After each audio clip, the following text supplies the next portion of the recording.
You can get a piece of land for 300 or 400.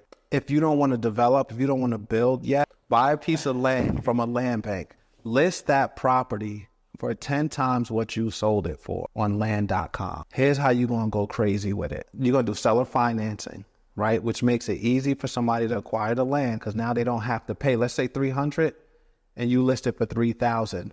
Here's how you make it appealing to the buyer.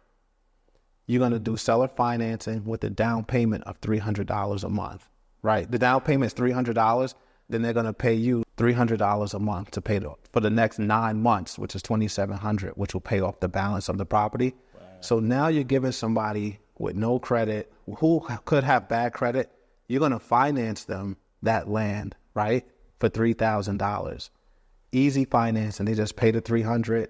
You're going to keep the deed until it's completely paid off. Whoa. So they're financing it to you. They're paying it to you $300 every single month. And they get the rights to the property. So your contract's going to give them full rights to the property. They're just not going to have the deed until it's paid off. Once it's paid off, then you sign them over the deed and you good. You just 10x your money. Welcome back to another episode of Motion and Success. And listen, today's going to be a little bit different from the usual episode.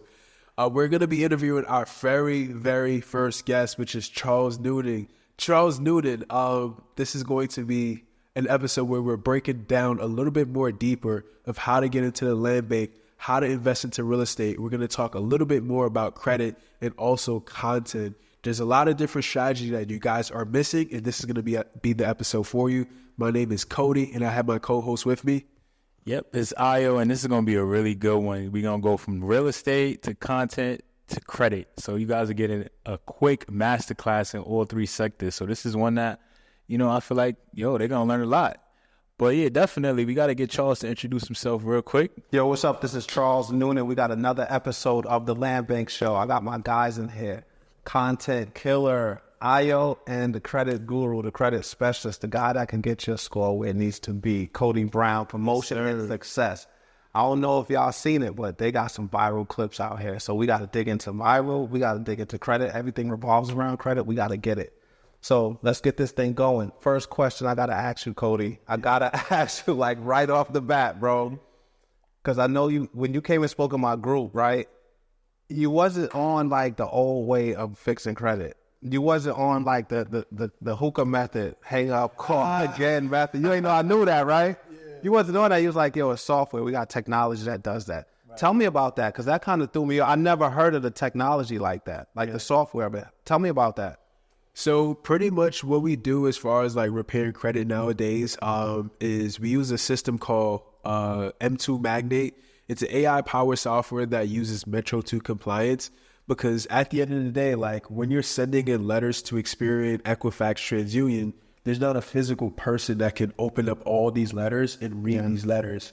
So they have a system in place where once these letters get to their destination, when they get to those PO boxes, they have somebody that's designated to open up the dispute letters, feed it through a machine, and then once the machine reads it, it'll go ahead and give the response that it needs. So now with the system and the AI, it's writing it in a way so that way people can get the results that they're looking for.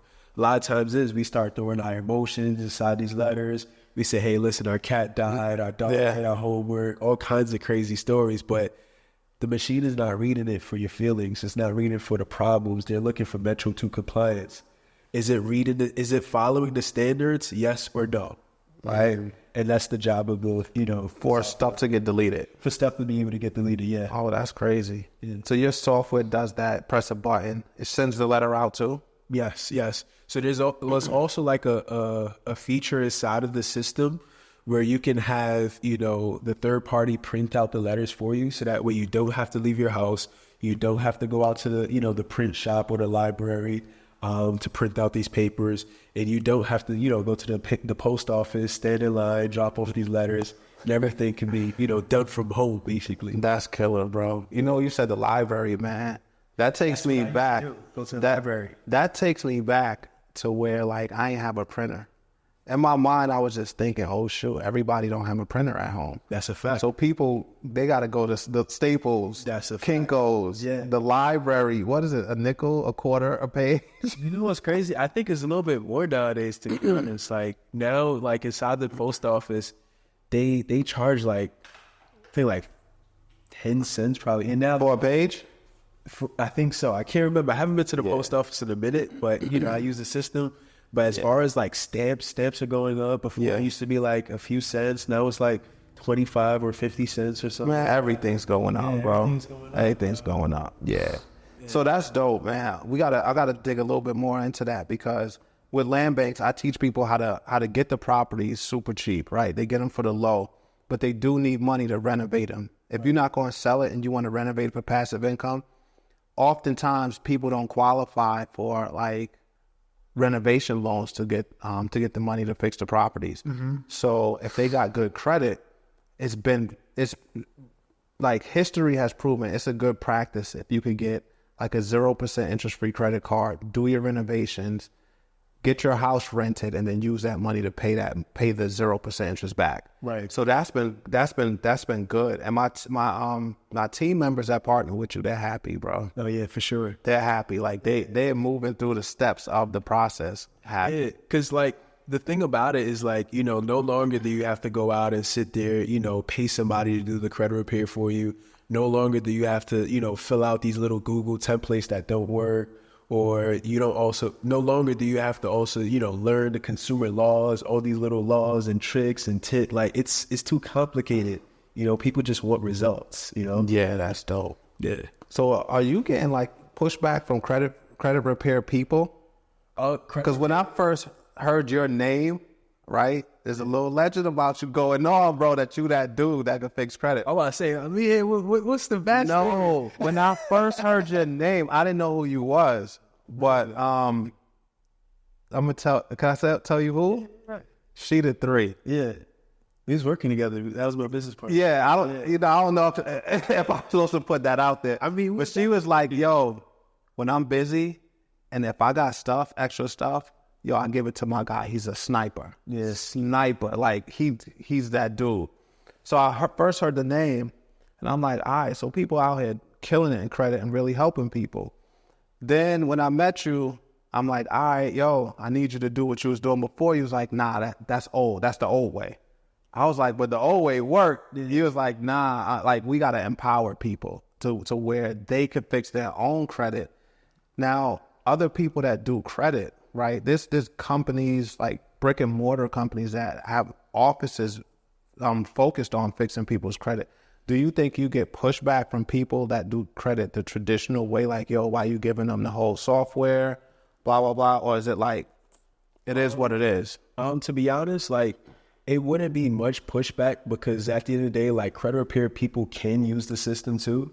Okay. Like, if you got like a bunch of clients, you can use that to go ahead and process your clients, you know? So it's not like, all right, cool. Like, you giving away all the tips and tricks to, you know, repair your credit. Like, a person that could use a credit repair company, or a person that might be a realtor, they want to keep their clients in-house, they want to keep their pipeline filled. Dealerships, those kind of people, they can, you know, use the system. Oh, that's genius. It's just like, you know, an individual, like it's different tiers. Corporations can use it. So that's smart. Realtors for sure. Yeah. If they trying to get people approved, right, for loans, hey, hop into the system. Let's give it 2 months and we'll get you where you need to be. So you can afford that property. Yeah. Dealership. Another thing too, like with Sheeta 3, like for example, like that's one thing that I learned in business, like, you know, partnering with people, you know, because there's other people that might have strong areas and, you know, they might have weaker areas in certain places. So it's like you partner with other people to be able to service their needs. And it's like, all right, cool. Now one relationship leads to another relationship, to another relationship. Yeah. So dope. Yeah. And then we'll do some stuff together, right? So yeah, that's a fact. Yeah, that's cool, man. But you know what? She didn't introduce us though. I just heard the name. There was a mystique. It was like nobody gave away the plug. Oh, I heard the name. We met at a real estate event in Met Stadium. Exactly. Yeah. Right? Yeah. Ayo, you was there? Nah. No? Who was you there with? I was with Ali. All right, Matt. Yeah. Too. Mm-hmm. Yeah. So I'm doing my real estate thing. You doing the credit thing. And then we just bumped into each other like, yo. And I was crazy. Like, damn, I know the name. And then I actually come to the event, the rooftop event. Right. No, it wasn't the roof. It was the annual awards or at the Ace Hotel. It was a hotel. It was like a oh yeah, definitely. Yeah, and then I had the Amex. I had the VP of Amex there, Right. the director of Amex there. You got their contact, bro? For sure I do. All right, that's it. So that's that's the benefit. Yeah, yeah, bro. That's a fact. That's true. Yeah, and that event that we met at, or I invited you to the event. Was it that same day or like the next day? Probably the next day. It was I think it was the same weekend for sure. Yeah, Because the event for the Met Stadium real was like estate. during the week, and then your joint was like on the weekend. Friday. And the thing is, like, Sheeta had pulled up, and I'm like, yo, what you doing here? Yeah, because we met individually a couple of days earlier, and I'm like, yo, pull up, because I know the name, and now I'm matching the face. I'm like, nah, you got to get in with the land bank team because they need your help. That's a fact. And then Sheeta 3 came. She came really late, but she came. I'm so happy she came and supported my event. That's true. And then we just took it from there, bro. And it's been up. Inside this community, we're going to be breaking down a lot of different strategies like credit repair strategies, business funding strategies, and also Content. A lot of you guys are struggling on social media to reach a lot of people. Like a lot of you guys got a great business idea, but nobody knows you. Well, guess what? I'm going to be breaking down exact strategies, how I was able to reach over 1.5 million people on social media organically. I'll be breaking that down, but it's only for people in the community. So what you're going to get inside this community is 3 to 4 live calls every single week. We're going to be talking about business funding, credit repair strategies, content strategies, and also we're going to have 6, 7, or even 8-figure entrepreneurs coming in every single month, at least one time, to give you guys that information. Just to get an entrepreneur like that or a business owner like that inside the room, they charge $20, $30, $40, $50,000 for their time. So go ahead and join us on this community. Now, I gotta learn something from you, bro.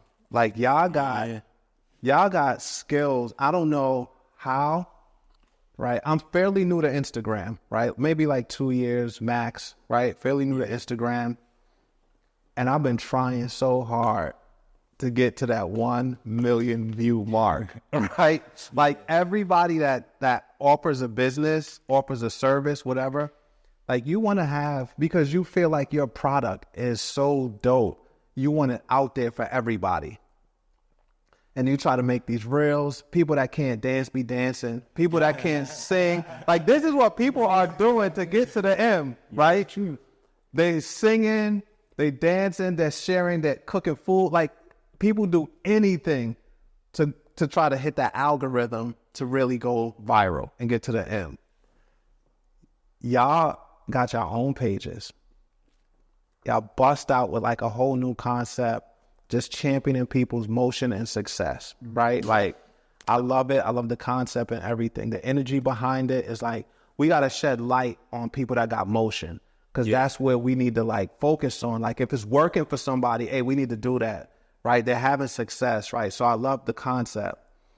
And I'm doing whatever to support. I like, yo, pull up, right? I'm like, bet. Say where you want me to come, let's do a show, whatever. Then I'm sharing like resources with y'all, like, yo, you know what, here, use the studio, whatever y'all need, right? It is whatever I could do to support, right? 2 weeks later, yo, say nah, week one, right? I did the pod, right? And everybody in New York, and I've been trying to like really like just, I'll be quiet with it, but I'll be going hard. And I want people to be like, yo, I just saw you, or I saw your video. Like, what are you doing, right? It never happens. It doesn't blow up crazy in New York. Every other city, state, whatever, people hit me up. Yo, Charles, I saw such and such, right? I did y'all podcast. My phone went crazy. I'm like, wait, this is like post number 6. All time on their page, and it went crazy. It like went crazy. Yeah, and be like, yo, see what you doing? I saw this, saw that. I'm like, damn, how did theirs reach further than mine?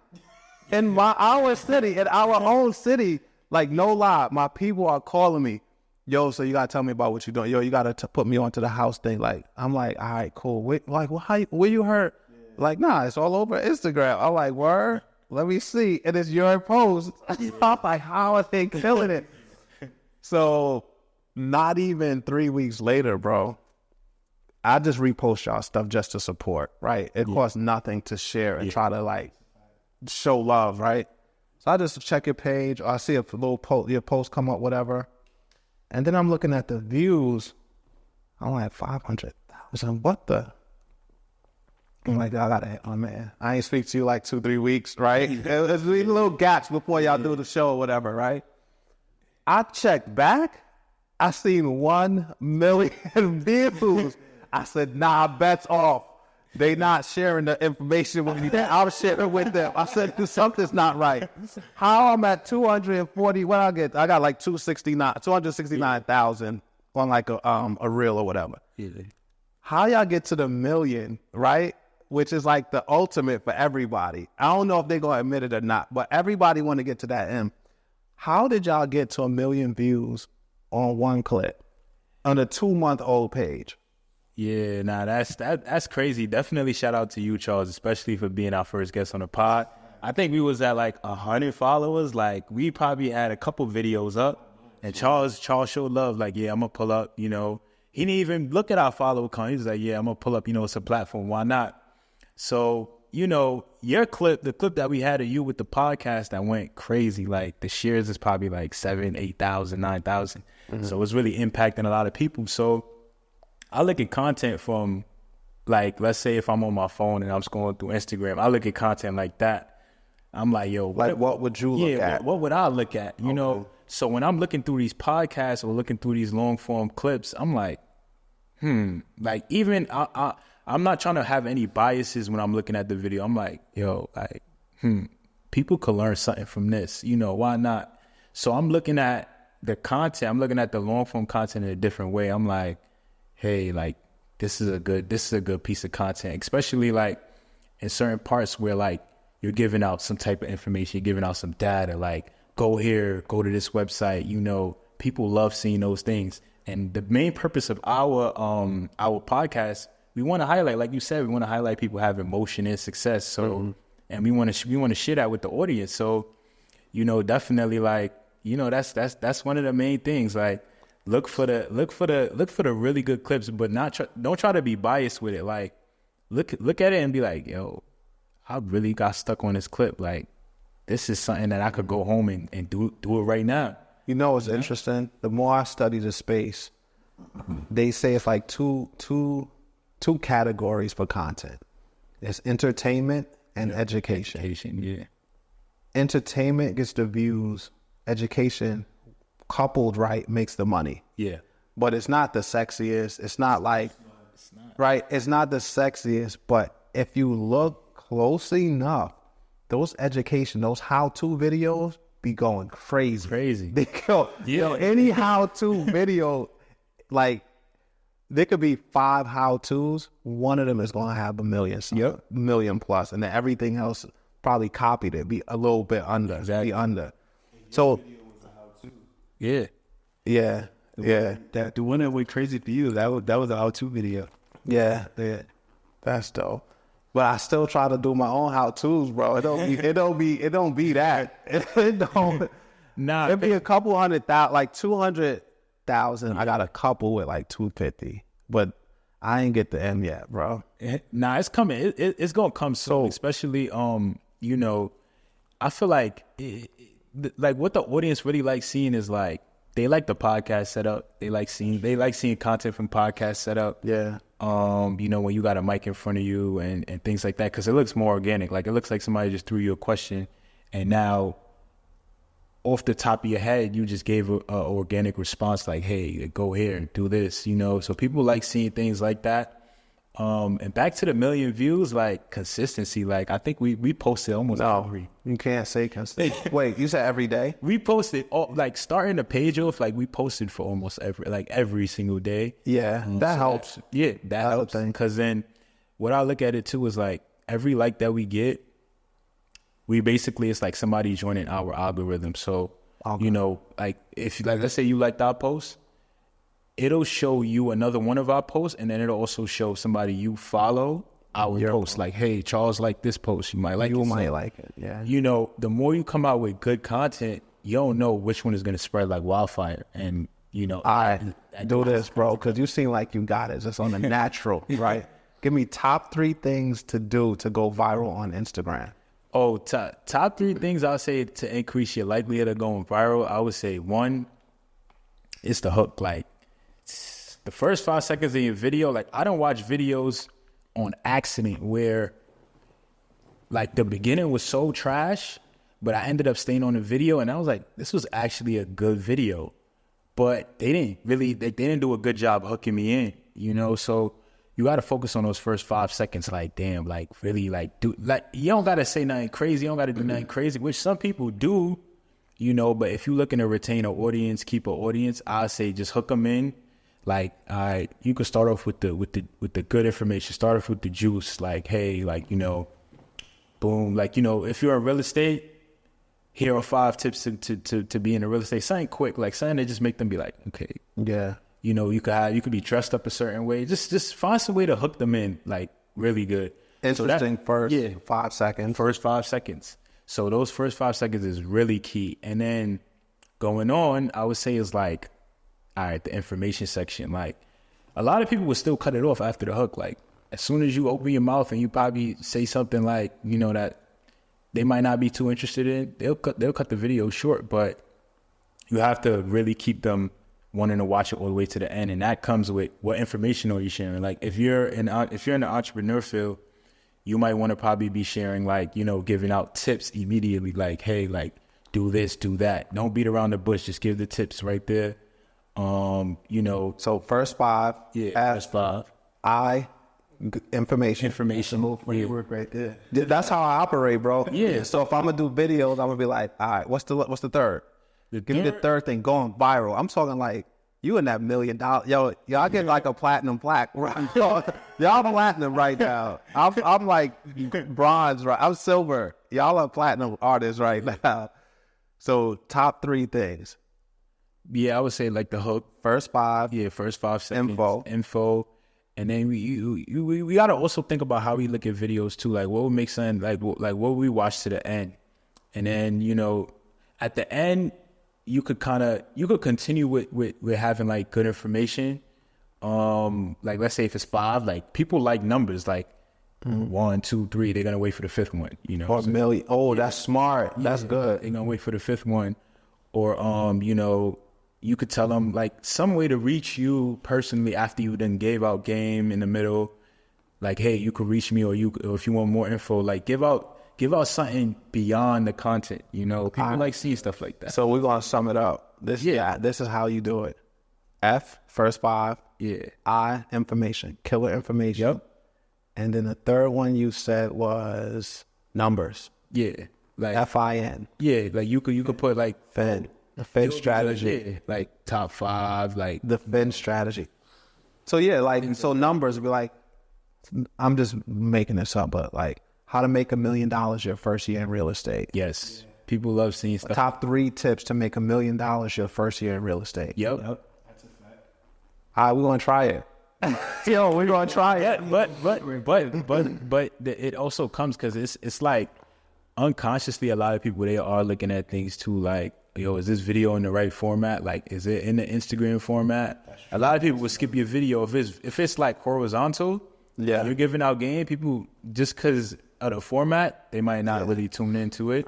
So it's a lot of factors that play with it. Like if we like, let's say we scrolling through Instagram, we probably do it too. Like we see a horizontal video, like you might. I mean, people will stay on it, but if you really, really want a likelihood of the video really doing well, you want to just have everything put together nice you know? And to add one thing before you move on, like Ayo, like he takes his time. Like one thing that a lot of people don't do with their videos is like he takes his time before he actually posts it. So you go through that whole thing, look at it, the caption looks a little too long, you know? Like, and then he'll post it. So quality. So the last thing will definitely be quality for sure. Like, he definitely does that for sure. Yeah, that's a good point. The quality too, like, you know, you want to have, you know, you want to have everything looking clean. Yeah.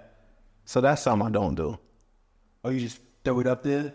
I'll be sharing info, bro. I don't be the mill would be cool, right? That'd be like, all right, I'm getting the message out there like crazy. Like for my message to teach people how to buy real estate dirt cheap and make so much money off of it is dope. but I don't put that much time and energy. Sometimes I'll be just getting it out. Like I'll do a post. I look at my post sometimes and then start to be on the ground. Like if I'm showing a construction site, I'm talking to the contractor, which people need to hear the conversations, the language, so that you can have the same conversation with your contractor and you don't look brand new, right? You don't look like a rookie and like they might get you. Yeah, they might take advantage. So I'll be like, all right, people need to hear this. So I might turn my camera on. I don't want to look weird to the contractor. So I might be like showing the site or whatever. Then we having a combo that you can hear, but the phone be on the ground. And then I'll post it and I'll be like, damn, I just taught people how to build from the ground up. It got 8 views. Like what? Like what happened? But I think of it like, if I say, yo, we on this construction site, this person bought this land for $600. They're building a house for $130,000 that they're going to sell for $274. The sign is right here. We're going to talk to my guy. He's going to show us the steps to build so that you guys could ground up and show how easy it is to make $160,000 from your first real estate transaction. That would be better. But mine, I just be like, yo, if they want it, they go like, yo, you want the go, you gonna pay for it with looking at the ground and listening and taking notes for 18 minutes. But I'm gonna be more mindful of that. Just focus on the quality, like have good quality. But you know, it eventually, like the better your quality get for every video and every content you put, like when you focus on that first 5 seconds information and then having the quality, trust me, like you'll be getting your message out there to thousands, hundreds of thousands, like crazy. But I got a question for you too. What's up? Because you do something a little bit different. Like you're more so into the land bank game. Yeah. So people are buying land for like $400. Yeah. So how has you investing in land banks turned you up? Like how has that changed your life? That's a great question. I would say freedom and fun. So I'd be interested in other states. If I want to just learn another state, like Alabama, I'd like research some articles on what's going on in Alabama. Did they get like cash infusions or money getting dumped into the state? And then I'll look up a land bank. And if they got a land bank there, that I already know with land banks, they selling houses dirt cheap. They selling land dirt cheap. I'll go buy some of that stuff. And now I got a reason to go travel, go meet people, go like understand the culture.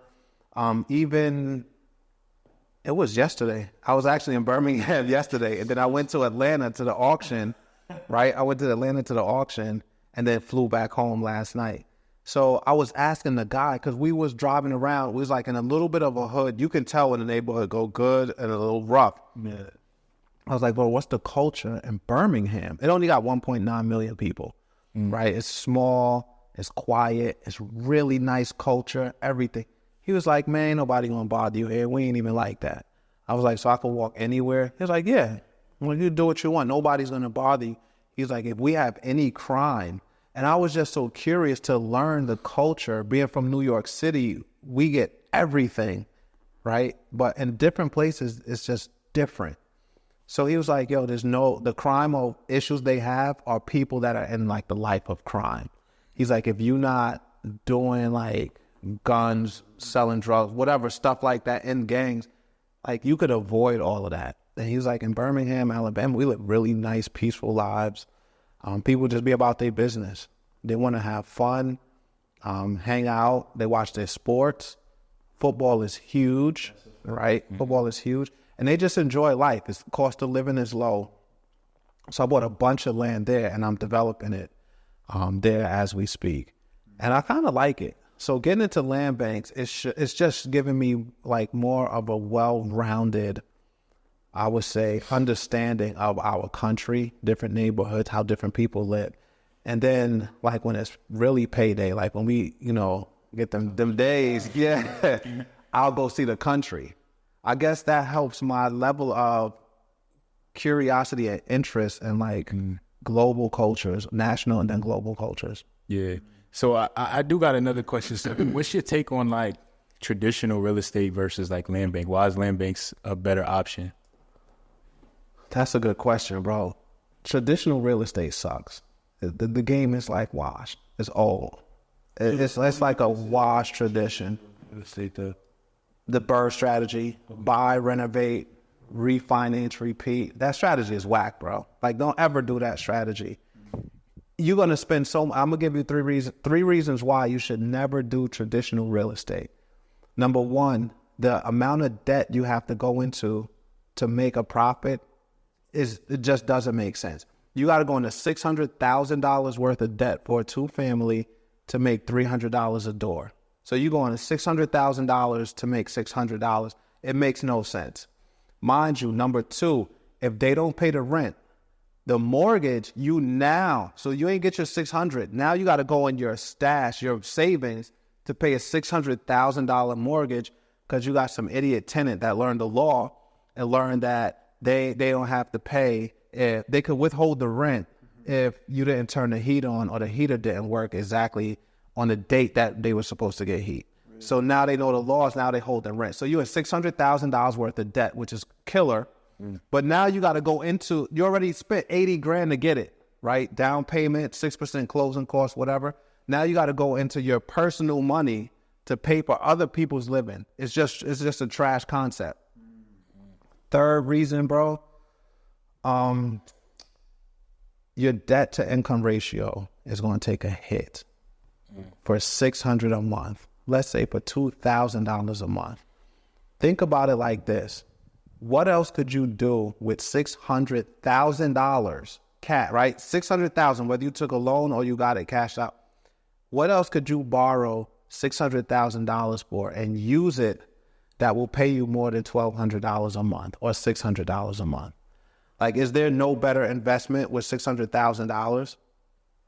Realistically, like, you could put it in a high yield interest savings account and make more than $600 a month, bro. Crazy. Wow. I never really thought about it. Like, it don't pay. So yeah, there's appreciation, but you could get to somewhere like New York or Brooklyn, where we at right now, downtown Brooklyn. It's tapped out. You're not getting $10 million for the same brownstone, right? They going 2 million, 2.5, 3, but it's not going to go. It's tapped out. It's maxed out. They old houses, like we said earlier, unless you're going to redo the whole thing, right? Yeah. They old, look at the heat, right? You got the radiator, at some point, people just going to say, no, I'm not paying that much. So you're going to tap out on appreciation. So you can never count appreciation, because also there's places in the country where the houses don't appreciate. Right. We say Syracuse got houses for $100,000. 10 years ago, those $100,000 houses was $100,000. They're not 180 now. So you can't count appreciation. It could tap out. So I don't do traditional real estate. Land bank properties are the fastest, easiest, safest, and most effective way to do real estate, because you're not going into debt. You're going to buy the house for $2,000, $3,000, right? You've seen a whole room, 80 students every Tuesday. We over 2,000 families served right now that got properties. But you're gonna see, like, when I say fast, you don't gotta show bank statements to get a land bank house. You don't gotta show proof of funds to get a land bank house. Your credit don't have to be like super high. All you need is the money to get a land bank house. Now you in the game. You get your credit right. You could do interest-free credit cards to get to do your renovations. And now just imagine that one house, or let's say that one duplex that got 2 units, where if you did traditional real estate, you only collecting $600 at the end of the month. You now getting a full rent every single month that you can stuff in your pocket. So if those 2 tenants are paying $1,800 a month, you get to stuff the entire amount of money into your pocket every month. There's no mortgage. You pay your insurance at the beginning of the year, and in certain states, you pay your taxes twice a year. There's summer taxes and winter taxes. And you just put the money right in your pocket, bro, and do whatever you want to do with it. Damn, that's crazy. So with like $300-$400, I could get started immediately. For $300-$400, you're gonna get some land. Yeah, you can get a piece of land for $300 or $400. And I would say to start off, if you don't want to develop, if you don't want to build yet, or if you just want to get your feet wet, I would say buy a piece of land. And I'm gonna give another site again, bro. Buy a piece of land from a land bank. List that property for 10 times what you sold it for on land.com. Here's how you're going to go crazy with it. you're gonna do seller financing, right? Which makes it easy for somebody to acquire the land because now they don't have to pay. Let's say $300, and you list it for $3,000. Here's how you make it appealing to the buyer. You're gonna do seller financing with a down payment of $300 a month, right? The down payment is $300. Then they're gonna pay you $300 a month to pay for the next 9 months, which is $2,700, which will pay off the balance of the property. Wow. So now you're giving somebody with no credit, who could have bad credit, you're going to finance them that land, right, for $3,000. Easy financing. They just pay the $300. You're going to keep the deed until it's completely paid off. Whoa. So they're financing it to you. They're paying it to you $300 every single month.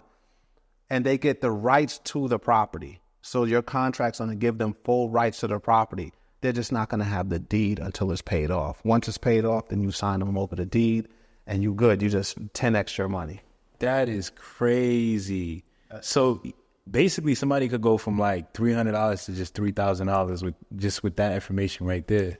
Yeah, you guys saw. I share with you one of my accounts. Yeah. I definitely seen it every day.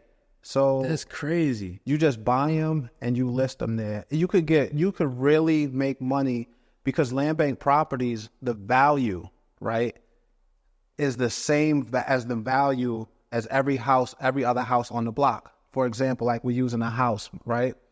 So let's say you buy a land bank house for $3,000. That's on a block where the rest of the houses are $80,000, $90,000. So once you renovate that house, you're not going to spend $90,000 to renovate it, right? You'll spend much less. The value is going to look just like every other house on the block. So now automatically the value of that house is going to be $80,000, $90,000. When realistically, you might have only spent like $23,000. Yeah. So for those people that need a house, there's a shortage of starter homes. There's a shortage of affordable housing in all of these cities, right, where land banks exist. So now you could potentially take a couple that needs a starter home that can't afford like $100,000, $200,000, or $100,000, right? They might have had some issues with their credit.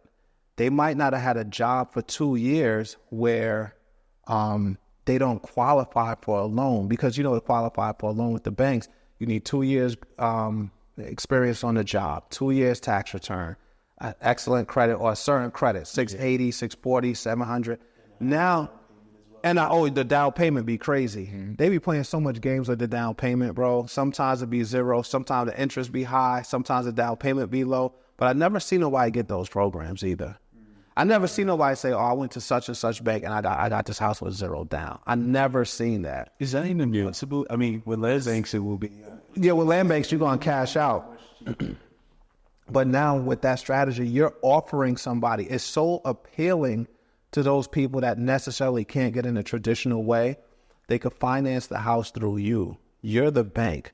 You only paid $3,000 and maybe $20,000 in repairs. So you in $23,000. You're going to sell it for $75,000. They're going to sell it finance. So they're going to make their payments to you under that contract and agreement. But again, they don't own the house until they pay it off completely. You're going to keep the deed.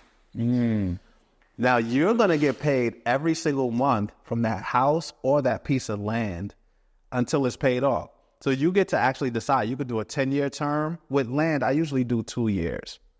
And it typically gets paid off quickly. So most of the time, like, I got properties now in Pennsylvania that I bought for $600. If you go on land.com, you'll see my listings, right? I got 5 of them. But I was selling them for $15,000. Here's the thing. When you do your listings, you're going to take the records from the county, the tax assessment records. It's going to say how much the land is valued at.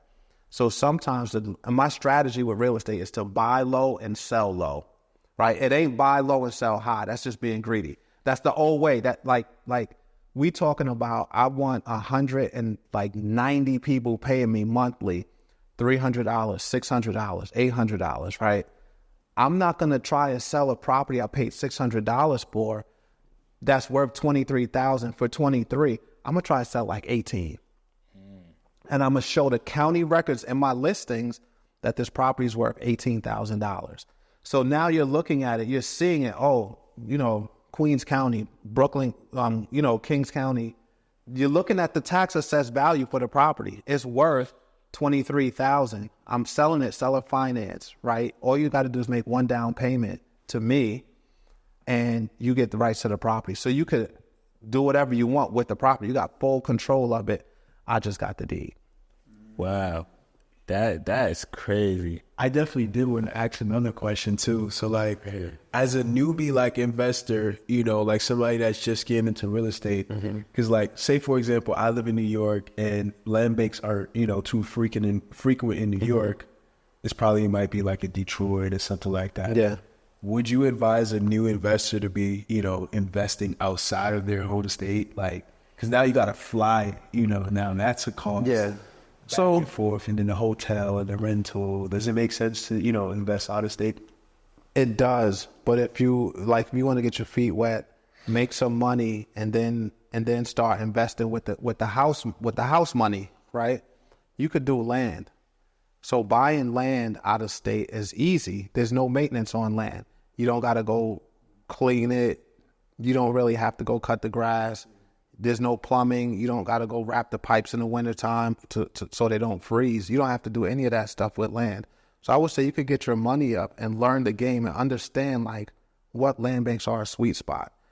Me being in the game so much, I kind of understand, and I know here's the secret to how I make so much money, right? I study counties when they do their tax assessment. So every year or a couple of years, counties reassess properties and they reassess the value of the properties, right? So that's how your taxes go up and down. Counties reassess and say, oh, no. Oh, these brownstones went up. Your taxes are now going to go up. So with land, like for an acre, let's just say real scenario, Wayne County, Pennsylvania. I got a note that they did their tax reassessment. So all the properties that cost $600 that were worth $4,000 are now worth $16,000 and $20,000. I went crazy, right? So I'll go to the auction, right? I ain't tell nobody. I told maybe I just put a quick text the day before to the land bank team. I'm like, hey, I'm gonna shoot to this auction in Pennsylvania. Here's what it looked like. 20 people came, right? That's in-house. That's family. Right. So we show up at the auction. You know, I got a bag full of money, but I didn't know exactly how much I was gonna buy. I didn't know. Honestly, I'm gonna keep it on. I knew it was real, but I was like, this is too good, bro. Like these numbers are sick. So I'm in the auction. It's like 12 people, and then it's us. We deep, right? So you know us, right? The girls is dressed up. They decked out, heels, makeup, everything. And I'm walking in, and I always super casual, like a t-shirt, some jeans, whatever. Like, I don't care what I wear. I don't care. It don't matter to me. I'll go wear the same t-shirt for 3 days, so I don't care. Right? I just don't care. So we in there, and they like, yo, who's that guy? So we start in the auction. And they ringing off 600 properties. They running the properties off.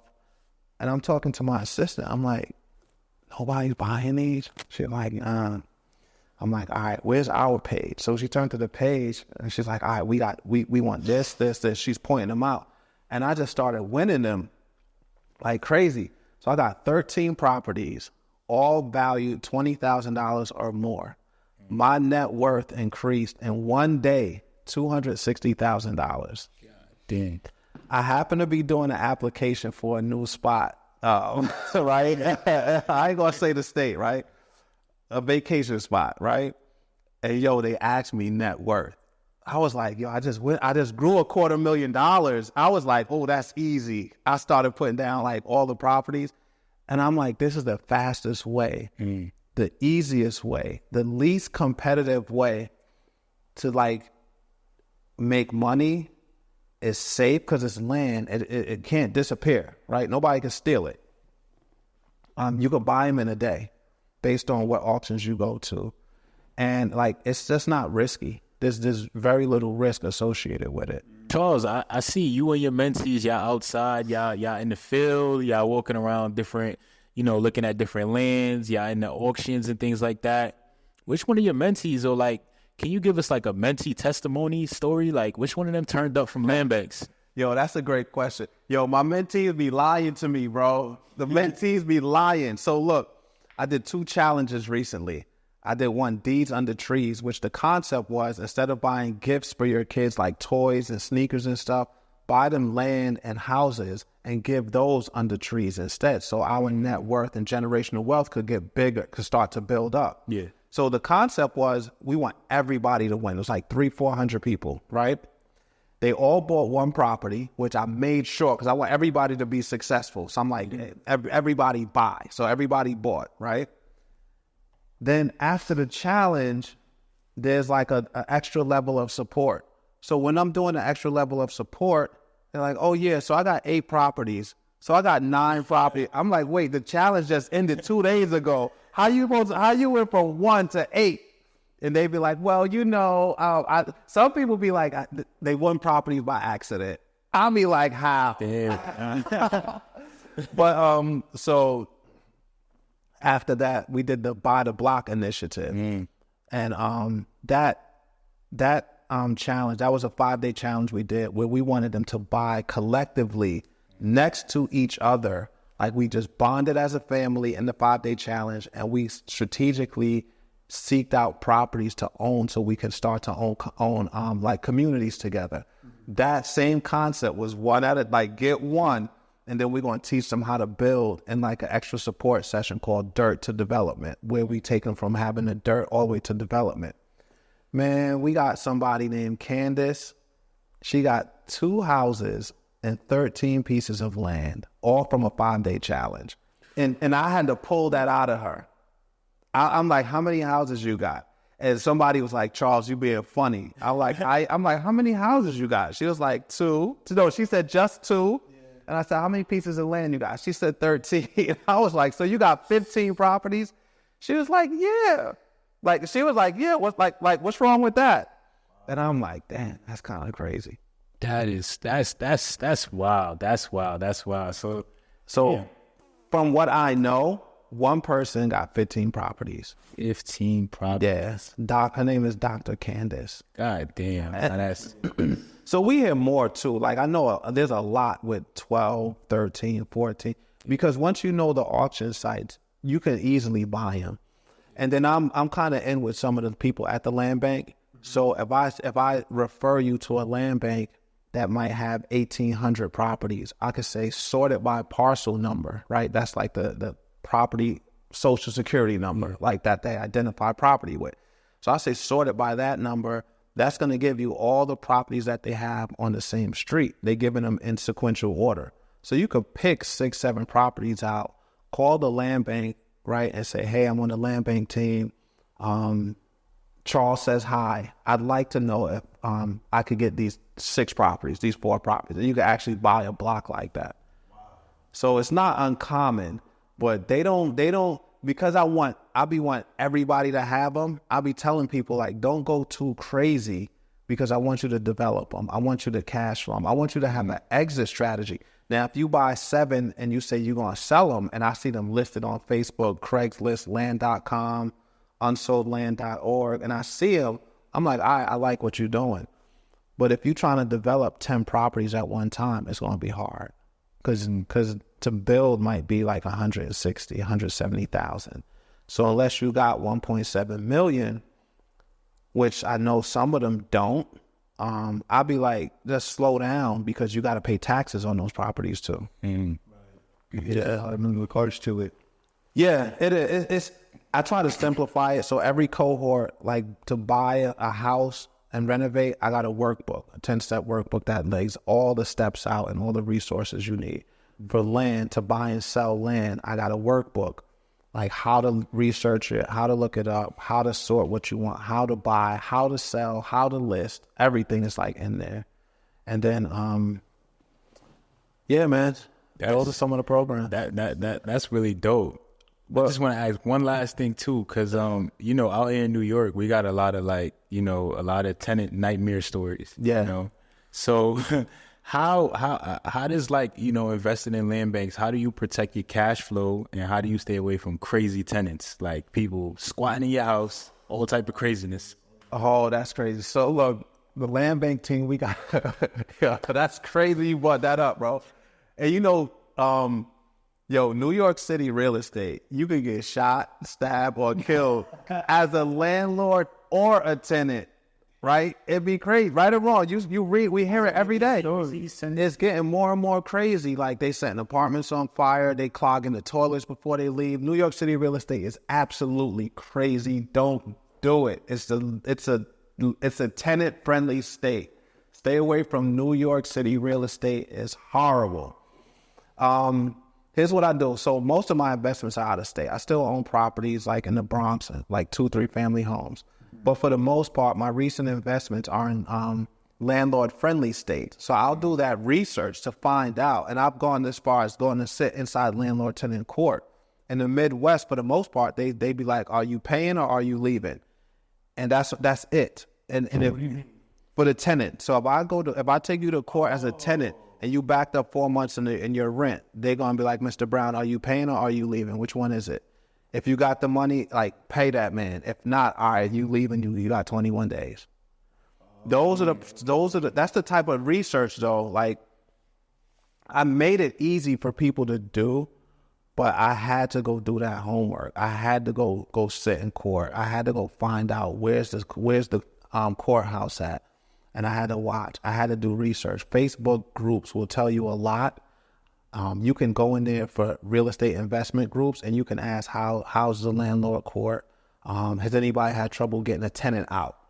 Do any people have trouble renting to tenants? Because sometimes you might go in the wrong place and build this property and nobody rents it and it just sits there. So yeah, man, you got to just do your homework. It's all about doing homework and research. That's the best part about investing out in New York. You don't got to deal with some of that. Yeah, so the right management company will help you. Here, I'll give 3 ways to protect your property, your rental property or your investment out of state. Use a management company, right? That takes your personal feelings out of it. It's not you asking questions. You don't even get to know them. So you don't see the single person with the kid who really needs a place to stay. It stays about business because you're not asking those questions. You only asking qualifying questions. You qualify, you in. And these are qualifying questions that will probably make the person a good tenant. There's no guarantee. Doctors lose their jobs and don't pay. Lawyers, nurses, engineers.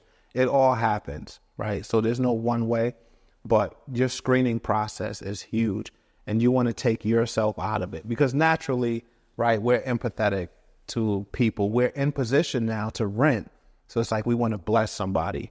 But if you could take that out of it and you just rent to the best possible tenant that applied, your chances of not having turnover and default are a lot higher. The second thing you want to do to protect your investment as a real estate investor, you want to spend extra money in getting warranties for your roof, your electrical, and your plumbing. So when a tenant calls you, you don't have to go do that work. You don't got to call your management company where they're going to charge you to go do the work. You're going to call the company that installed the brand new plumbing and say, hey, I know this is under warranty. The tenant has an issue. Could you go fix it? It doesn't cost you anything. It's easy to do. And they usually, being that they warranty the work, they're going to fix it the right way so they don't have to keep coming out. So being a good landlord, having a really good screening process. And the third thing I'm going to tell you, always use your gut. Your gut never lies. Red flags do not turn green. So if you're supposed to meet with a tenant at 8 o'clock, they hit you with 5 excuses and they show up at 9, that's a red flag, right? They should be presenting themselves a certain way, being that they're going to come rent the spot from you, right? If they're not presenting themselves well, that's a red flag. That they're not taking care of themselves, they're probably not going to take care of your property. They're not showing up on time, they're probably not going to pay the rent on time. Those are things that, yeah, you go there, you see that single mother, baby crying, snotty nose, whatever, and you want to give her a chance. Those red flags are not going to turn green. She's going to be late on the rent, right? She's not even going to contact you to tell you she's not paying. You might go over there to collect the rent. She won't say, I don't have it. Now you flew from New York to Cleveland, New York to Detroit. It's the 1st. You leaving tomorrow, she don't got the rent. You might go collect from other tenants, but she don't got it. So it's like, use your gut and just always know red flags do not turn green with tenants. Red flags do not turn green with contractors. If that contractor's hard to reach before you start working with him, he gonna be hard to reach when you start working with him. If you're, yeah, we're not gonna do that, bro. Yo, I got some questions for you, bro. Like, I know in the credit space, you like that guy, that legendary guy that could get the job done. Yeah. We don't know how you do it. We know you get it done. Right. What's the biggest success story you've had in the credit space where you took somebody in a short period of time from a low score to what's the highest score you've been able to do? Honestly, like, I really haven't tried to be honest, like, as far as like highest score. But one of the stories that I could say is where I would tie it into real estate. So that way, you know, people that are watching, you know, it kind of ties in, is I have my cousin, and basically he works his own job. He does his own thing. And his thing is he wanted to get into the real estate field. But the problem was he didn't have the cash. So the solution was to that problem was basically I helped him to go out and get some funding. Where we went to Chase, and basically we set up his LLC correctly and got the, you know, a low risk name. We set up the business address. Everything was looking good on paper. And then a few weeks later, I said, yo, listen, go open up a business banking account with Chase because they have a great product. You can go out and get a business credit card or two. He did that. And then a few weeks after he opened up the relationship with Chase, he went back, got a business credit card, actually 2 business credit cards, one at $25,000 and another at $20,000. So both of those credit cards are 0% interest, and he has about $55,000 in credit. Nice. He used that same exact money, turned around, went to Philadelphia, and now he's buying his properties, you know, using that funding. So killer. Yeah, that was definitely like one of those top stories as far as like, you know, helping people out so that way they can get to the next level and whatnot. And he didn't know anything about funding. So he went from 0 to like 55,000. He didn't know anything. Like, he just knew that like that was something he can do, but he didn't really know how he could go out and get the right application. Cause he's like, yo, it's really a science to it. Cause it's like, you know, for example, with yourself, with, you know, having red flags with certain clients and tenants, it's the same thing. If you walk into the bank looking a certain way, they're going to turn you right back around and tell you to go back and fix your problem. Right? Yeah.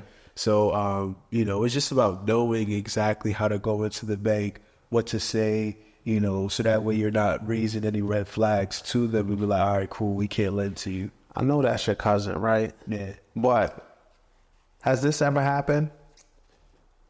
You've gotten somebody funded and they turn around and act like it's something that they could have did for themselves. Yeah.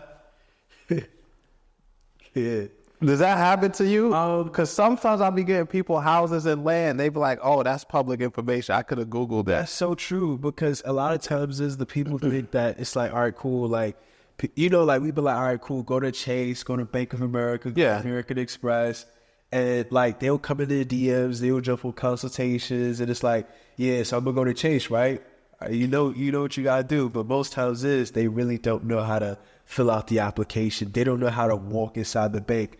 A lot of times it's structure. It's structure. Yeah, structure. Yeah. So a lot of times they be like, okay, cool. Like, I know I got to get the business address. I know I got to do this. But a lot of times they don't know what to put on the application, which is the most important thing. Yeah. You know, like, you know, as far as like rent, how much your business is projected to make, especially if you're not making any money, you know.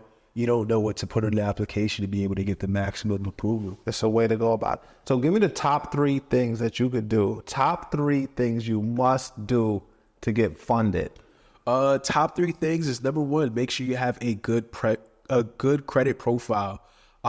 Credit profile must look good. It must have at least 700 plus credit score. Utilization anywhere from 1 to 10%. The lower, the better. Definitely about 3 inquiries maximum. Probably about 3 plus credit cards with $5,000, you know, credit limit. And then, you know, that's a solid profile to go inside. Let's do an acronym. So we know for that $1 million, right? We got FIN. What we got for credit? So we got credit for sure. The second thing is The first one. Give me the first one. credit.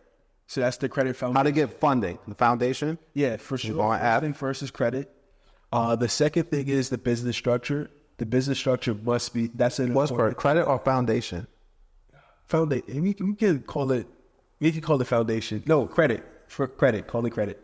To get funding, you got to have a solid right. You can't go with a 416 and be like, I'm ready. I'm structured, so I'm good. Right. So you got to have the credit score. So we go C. So credit, and then business structure. Structure. CS. So structure. So CS. The structure must be, all right, cool. No high risk industries.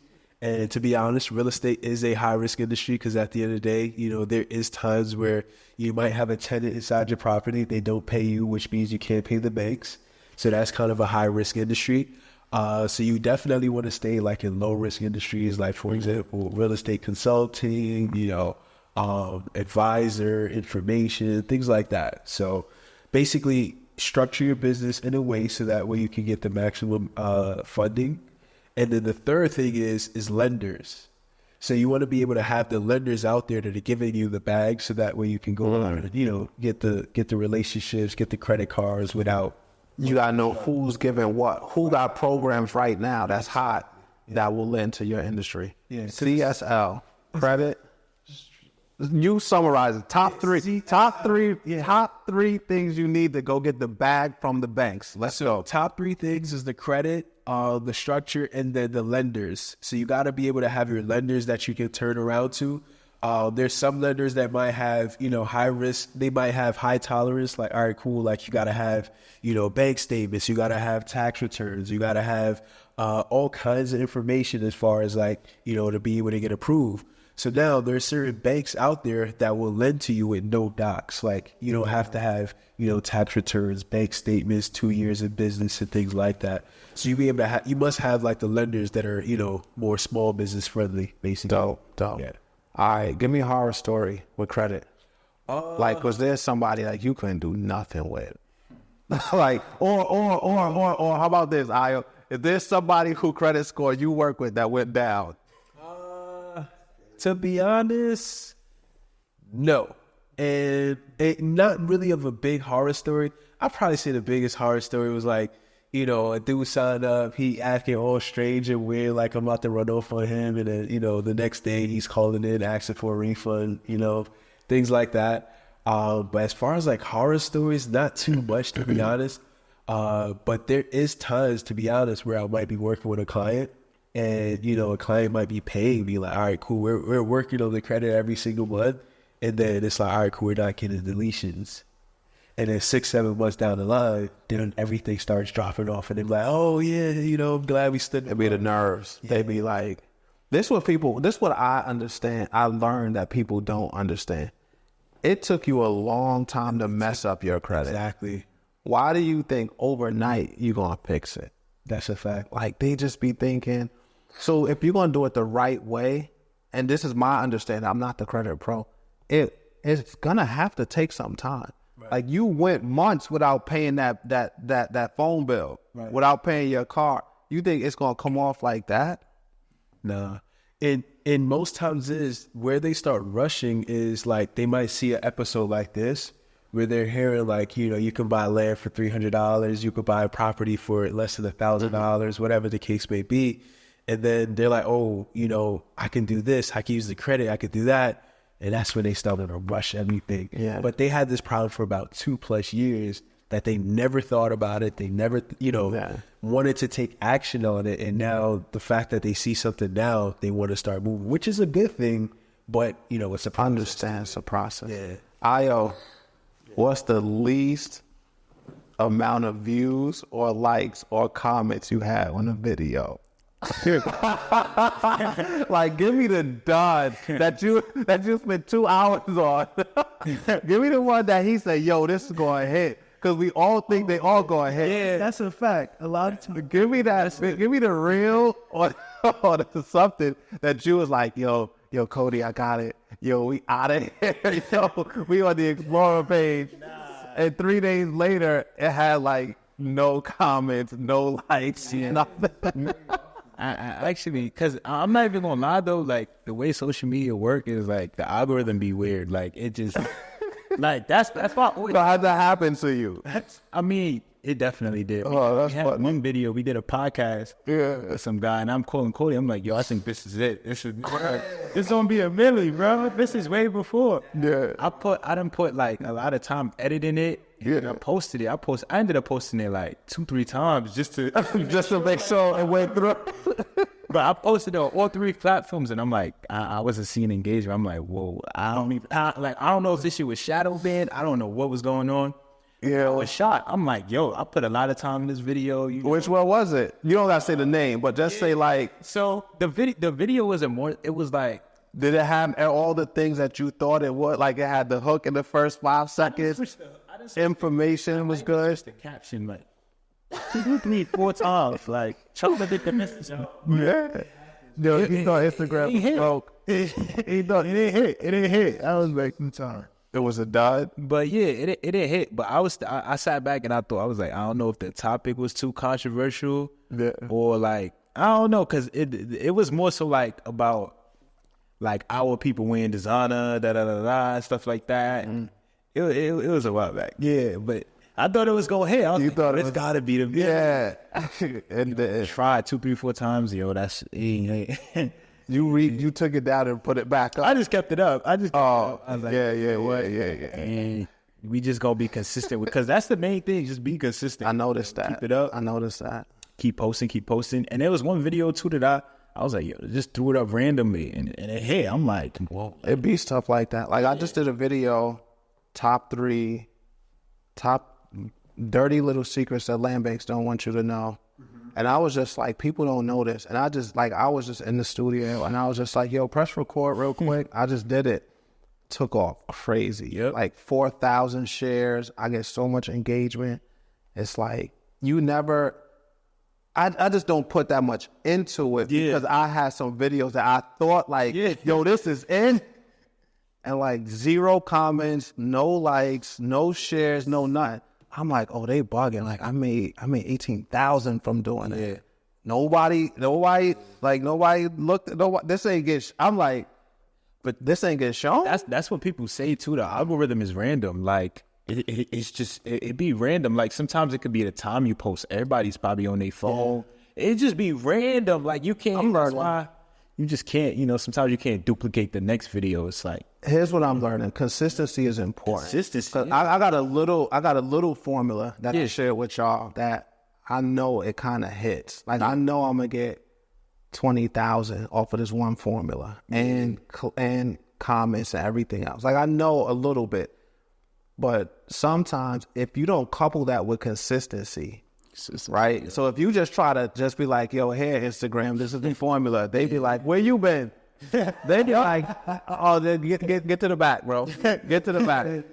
And then if I'm posting, that's why sometimes I will just drop a post.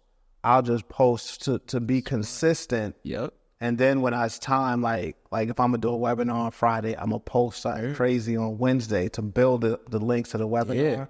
And Instagram will reward me with that. Reward It will reward me. That's why I be telling people like, yo, everything you like on social media is going to come back in your face again. So if you're consistently posting, trust me, somebody who probably liked your post a week ago, you going to pop up in their explore page. Yeah. Oh, damn, look, or you might be their next reel. Some people go through the reel sliding up randomly. Now you might be the next reel. So it's like, just be consistent so that way you could stay in it. And that, your videos get... We all have some duds, man. Yeah. Yo, I bought a property, right? It's like the end of the year, maybe 2-3 years ago. I bought a property. I ain't gonna look at it. Usually I'll send somebody to take a look to just check it out before I buy it. So I'm online. I'm like bored. I'm like, let me just buy this property. It looked good from the front of the house. Looked dope. Yeah. I checked out the block. All the houses are nice. The lawns are cut, everything. They showed the roof, the right side, the left side, the front, the whole street and everything. So I'm like, all right, this is an easy one. This is like too easy. Not a lot of people bidding on it. Layup. $2,000, bought the house. When I got to the house, bro, there was no bricks on the back of the house. Like zero. There's like plywood on the back. They stole every brick from the back of the house. The back of the house looked like that. It looked like just a wall. And that was the wall for the inside of the house was showing on the outside of the house. And I was just like, bad decisions. Like dud, complete dud. I still have the house. I didn't get around to, because now you got to get a masonry person to do the bricks. And there's layers that have to come. The house got to be wrapped. Like the whole back of the house got to be done over. Wow. And that was basically like kind of like a little bit of a finesse. They was good at taking pictures. Well, no, it's the land bank. So they gonna snap the pictures. They gonna snap. Like you get what you get. It's your job to do the homework and go check the property out. And I usually send somebody to like check the water to make sure the water line's not cut. To just like do a quick once over, make sure the basement, there's no cracks in the foundation, because that means water could get in and foundation work is going to be expensive. And I was just like, I had nobody to blame. I know the steps of buying, and I just ain't following, bro. Complete dud for me. Big dud. Crazy. Like, what's your feeling with that property? I'm probably got to spend like $10,000 to do the back of it. Then you gonna sell it, or you just gonna keep it? I don't even be knowing. I don't know. Sometimes I want to deal with tenants. It depends on like my cash flow.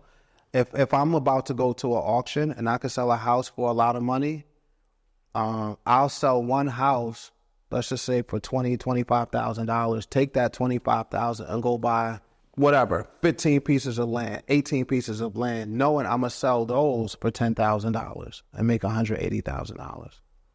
So it just be my gut. There's no rhyme or reason. I know I'm developing everything I have in the South. All my stuff in Fulton County in Georgia, my stuff in Birmingham, Alabama, my stuff in Wayne County. I got a lot in Wayne County. Right. Pennsylvania, I'm developing that stuff. That's great. All right, so as you know, right now we got a problem in the United States, and the problem is basically with migrants, right? There's a lot of migrants coming in through the borders, through all different illegal ways. As a real estate investor, do you see this as an opportunity to go ahead and grow, or something else? Well, first, I got to say, man, I have a huge respect for migrants, for people that come into our country, right? The people that are here come up with all types of excuses about working, not working, jobs out there, opportunities. They come into this country, they don't even really speak our language. English be the second language. Mm-hmm. They be here working, they be here grinding, they find their way. One thing I love about migrants too is that when they come here, they stick together. They don't come here and break up. They stick together, they got the family concept. And with that, they end up growing and eventually passing us as an ethnicity because they have that family value. Where we try to do a lot of things ourselves, we isolate ourselves, which leads to insulation, which leads to not being able to ask questions when you need help and things like that. Mm-hmm. So I think it's good for real estate. One, I hate to say this, but if they're going to be at Home Depot, yo, the number one benefit to migrants in the United States is that if they're going to work at Home Depot for investors, we all use them. That's all true. Use them. If you don't use the Home Depot workers, you're lying, right? Like that's straight true. Up. Like if this is my house right here, right? Brownstone. Yo, sometimes people don't show up. I might call somebody. I had a drain issue where the house got rained on because the drain wasn't pitched right. So the rain was coming inside. I got 3 people from Home Depot. No, I lied to you not. I called roofers. They didn't show.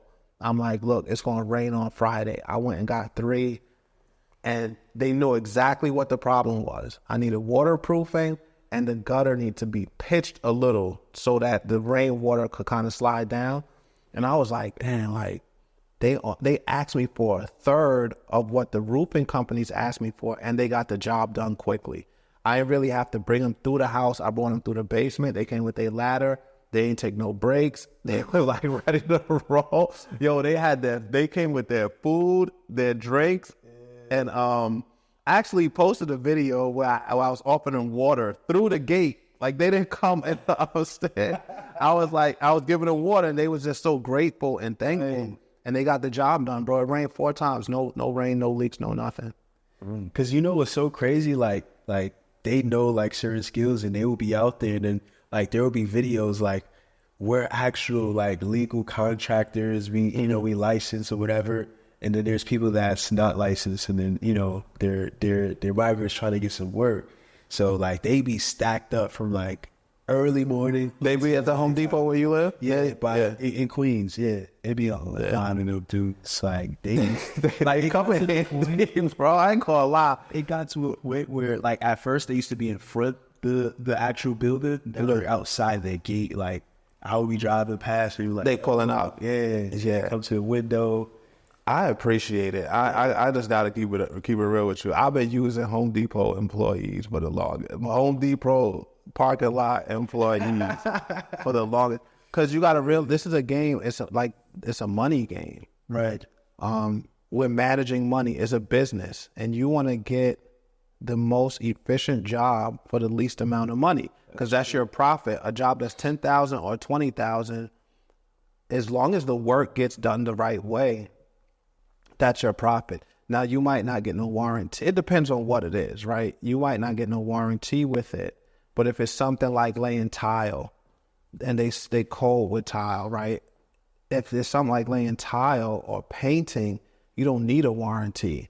So you could get a company. And here's the thing too, right? So we're in downtown Brooklyn, right? We're in my house. When people come here to do an estimate, and I got another house up north, a little bit north. When people come here to do an estimate, let's say the same square footage for this tile, let's say they're going to say, for example, right, just throwing a number, they're going to say for this house right here, because the value, $10,000. If I have the same exact square footage in another house that I own, it might be like $7,000. So there's like a certain, you just get taxed extra money just because of where you are. And they going to hit you with the lie, oh, it's going to cost more in insurance. Or I got to pay more for insurance because the house is so... Here's what they say. If I break something, or if my guys break something, I got to fix it. So I have to have more money in insurance. It's more risky because this house is more expensive, which is just BS, bro. But it's just like you get charged certain... I'm just going to call it the brownstone tax. The brownstone tax. The brownstone tax is if you get charged, if you need work done on a brownstone in Brooklyn or Manhattan, the contractors are going to come in there, they're going to charge you extra just because you own a brownstone. If you had just like a regular house and they walked in and they needed to do your bathroom, it's going to be one amount. If you got a brownstone, downtown Brooklyn or Manhattan, they taxing you like crazy. They gonna bust you upside the head. They're going just because. Yeah. Same bathroom, you could do the same design, they're going to bust you over the head with it. That's just what it is. So now, knowing that, if I could shoot to Home Depot and get somebody to paint, like it's easy, right? And then those guys, not saying that they're all trustworthy, but I've never had an issue with getting guys from Home Depot to do work for me. Like never. They just do the work. They're day laborers. They'll come. They're going to lay tile. They lay the top. You need something fixed, they'll fix it. If they painting, they're going to paint. If they not as good as you want them to do, they'll do it over. You could almost pay them twice and still be under what you would pay another company. True. So yeah, man, I'm not mad at it. As long as, they're living in safe conditions, I'm cool with it. As long as they're not taking too much risk to the integrity of our company. We never know what they're coming from, what they ran from, what drove them to come to work in this country. They don't even speak the language. They don't have a job. Some of them may not have roofs over their head, and they just come in here to start work. So I'm kind of for it. I'm cool with it. I think it helps. Just to get here is very, very, very tough, right? You got cartels. You got to walk for miles, days, literally. Yeah. It's a very, very risky, path to come here for sure. Yeah. I ain't mad at it. Me neither. Yep. All right, y'all. So I definitely think this was good. And if you want to learn a little bit more about real estate, how can the people find, the information? No, I got the challenge of the century, bro. I got the challenge of all challenges. Hold on. So you had these On the trees. on the trees. Yeah. Dirt to development. Yeah. Was extra support. By the block. And what's this one? Now we got the Juneteenth challenge, right? Okay. We got the Juneteenth challenge. It starts June 16th, but I be rigging my challenges to make sure they're successful. So before my challenge starts, I'm going to go in there and I'm going to start teaching them how to buy property before it starts. So now I'm already going to hit 90% success before it starts, right? Right. So this challenge, it's called Property to Passive Income, where I'm going to teach. I only want 500 people. I'm limiting it to 500 people. That's because the auction that I'm going to take them to at the end of the challenge, it got like 900 properties. And I want to allow people to openly now, without faking it, I'm going to allow them to buy like 2 or 3 properties if they want from a specific auction. So we're going to do that. And that's one particular area. But I'm teaching them how to buy property, how to pick their first property, how to purchase it, right? So we're going to go over the acronyms that we went through. I'm going to teach them how to get the money. I'm going to teach them how to pick it, how to purchase it. And I'm going to walk them through the strategy that I showed y'all on my phone about how you profit from them, right? I'm going to show them basically how to list your properties on the websites that'll sell, how to list it on land.com, how to structure that seller finance agreement. How to set up the contract and payment system so you can do seller finance in the right way. And they Stripe and they Square accounts gonna go crazy, bro, just like mine do every single day. Early in the morning, 10 o'clock. Yeah, bro, even before that. So here, I'm gonna share something. One of the best sites to do seller financing for your property is Paythen, Paythen. Paythen. It's gonna structure you have your own contract, but it's gonna make them do a contract. It's gonna make them put their credit card, agree to monthly authorized payments. And then it's going to send them notifications if they forget to pay. It's going to send them little ticklers. Hey, your payment is due in 5 days. Your payment's due today. You're 1 day overdue. You're 2 days overdue. You 5 days overdue. And then I could open my account. I got 162 people paying me monthly financing on in this one Paythen account. I can see who's current. I can see how many payments are due, and I can see who's overdue. So it's super easy to manage. That's game right there. That's hella game, bro. That's the answer right there. Like you don't need an accounting department with Paythen. That eliminates a lot of stress, and now you're actually running a legitimate business. Yeah, you can see it, full transparency. You see everything. You see who's late and who's not. Right.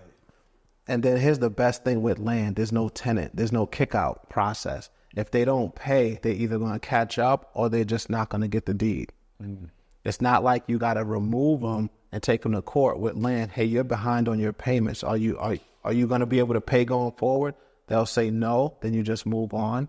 Sometimes I'll be nice. I'll be letting people trade properties. Like if they got an acre they paid for and they want a 2 acre property, I'll let them trade it. So what they paid for it, like they paid the $15,000, I'll take that property back and let them put that $15,000 towards like a 2 acre property. Makes sense. Yeah, man. I had one more thing too. I was wondering because being that it's not going to be a lot of land available. It's kind of limited. Do you ever get like people like certain companies or governments like they buying up land and or do you ever see anything like that, like certain like organizations and things like that? You're like, son, it's probably up all the time. BlackRock is one of the biggest. That's the name here for it. Of course. BlackRock is one of the biggest single family owners of real estate in America. Outside of individuals like families, BlackRock did a real estate investment fund. Like they did a REIT, real estate investment trust. That's what a REIT is. They did one and they actually got busted to where they had to stop. They got a court order. Legislation was passed to where they had to stop buying properties. It came out in the Wall Street Journal. Yeah, if you just look up Wall Street buying single family homes, you'll see it, and then it'll say BlackRock. Warren Buffett owns 270,000 acres of land, so he killing it.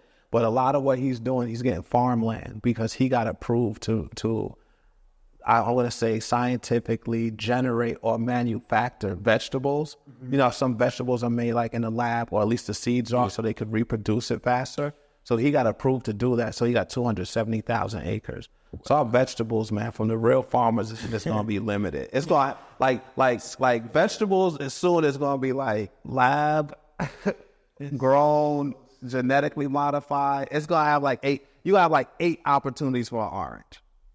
It's just gonna be crazy. That's crazy. That's so crazy. It's like, where's that world coming to? Yeah, so soon enough they'll probably own like mostly everything. Well, there's a lot to be purchased. It's a lot. There's a lot. Yeah, there's like millions of acres, and he's a beast. He only got 270,000 acres.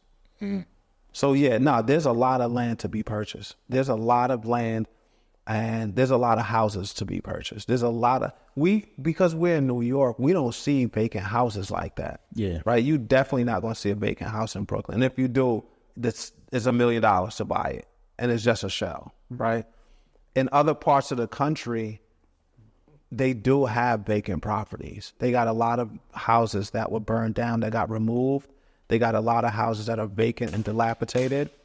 They call it VAD, vacant, abandoned, and dilapidated in different parts of the country. So yeah, there's a lot of opportunity. You really just got to do your homework and know and find out where they are, and you can bring those properties back up to like regular value. And that's how you make a lot of money in real estate. Wow. This was a really great conversation. No lie. I definitely learned a lot. And Yeah, bro. Like Charles said, yo, hell yeah. Like Charles said, like, yo, if y'all want to tap in and learn more, definitely tap in with the 5-day challenge. Only 500 people. That's all I'm taking, bro. See, I'll be having these wild visions. So first I wanted like 200, and we did that. Then I just had a vision of like me walking with like this mob of people behind me, right? We did that, and that was in Alabama. And we just had deed day where all these people had their deeds and stuff. And then I was just like, let me go for 5. Let me just go for 500. Like, just imagine 500 people buying property in one county, like vacant land and vacant houses, and like forcing gentrification, like forcing the revitalization, and it doesn't even have to be a really bad town. It could be a decent town.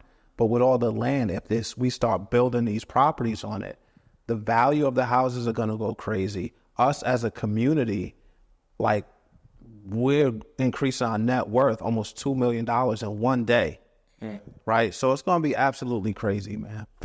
May 17th is when that day is when that's the first auction day, right? So we got 250 people buying in one county. The property to passive starts, that's the Juneteenth challenge. That's June 16th. Starts June 16th, ends on the 19th. And that's gonna be crazy, bro. It's telling me now, because not only like just like the actual day itself, but like think about it like 10 years plus. You know, like, I know. You know, like now, one day that you guys decide to go out and just buy a whole bunch of properties as a community, now can turn into something that's 10 years down the line. Now there's schools, now there's malls, now there's airports, now there's all different kinds of shopping centers, and it's just one decision of that one day literally just changed like families' lives for. Yeah, man. That's why I'm limiting it. I'm limiting it because I want everybody to be successful. Like, if you make that decision to buy a ticket to propertytopassive.com, like, I almost want to make sure you get a property just based on the environment alone. Like it's like just getting a room. Once you in the room and everybody's buying property, you're going to find a way to buy one. Once you're in the room, I'm developing, I'm building mine, I'm using this company, Io's building his, he's using this company, you sitting there looking crazy. We're like, you call Joe and them to start building? You're like, no, I ain't get the number. You like, oh, here you go. And now you just starting. Hey, you got the money? Nah, I didn't get the money. You got yours? Yeah, I got mine. Cody fixed my credit. I know I went to Chase, right? It's being sponsored by American Express, by the way. Mm-hmm.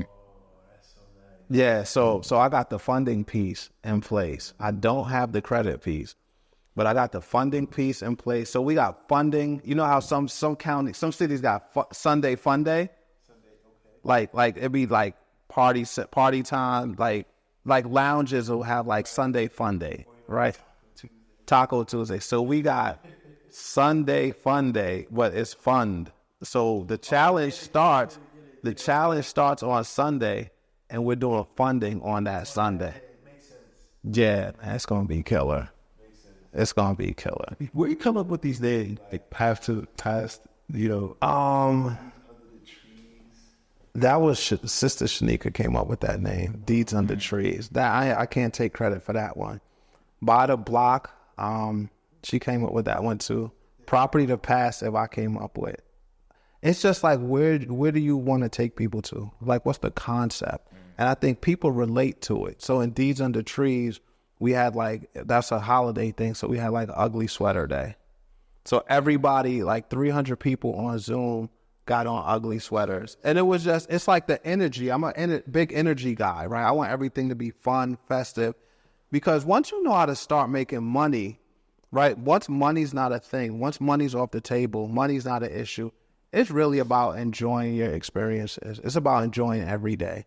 So yeah, like you're going to come into my challenge, we're not doing no nervous energy. The energy is just going to be so crazy that everybody's going to be buying properties every single day until everybody gets one. Then I'm going to teach how to develop, how to make money. Then as the bonus, as the killer, we going to go take over a whole county. Damn. Now that's fire, because I'm not even gonna lie, like a lot of like, we do got a lot of like entrepreneurs, black entrepreneurs, they took the generational wealth play, but they not really in the field, you know, but you're out here in the field with 500 people showing them how to buy land. That's crazy. Yeah. That is crazy. It's a try, man. We're going to see. We in the hundreds already, and we got a lot of time left. So we're north of 200, and we got probably like 5 weeks. So we'll do that.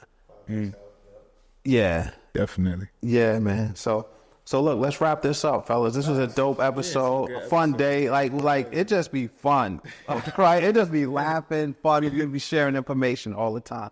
Hey, we're gonna wrap up the Land Bank show. Thank you guys for watching. Like, subscribe, and make sure you stay tuned for the next episode of the Land Bank show. We got my guy Cody. How do they reach you?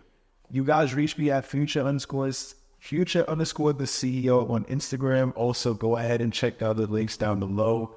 We will provide all the information, all the details, so that way you guys can stay in tune with us. Ayo, the mega master, the million acronym maker. Yo, I'm gonna send my stuff to Ayo, bro. And just like, yo, give me to the mill, bro. I can't do it by myself.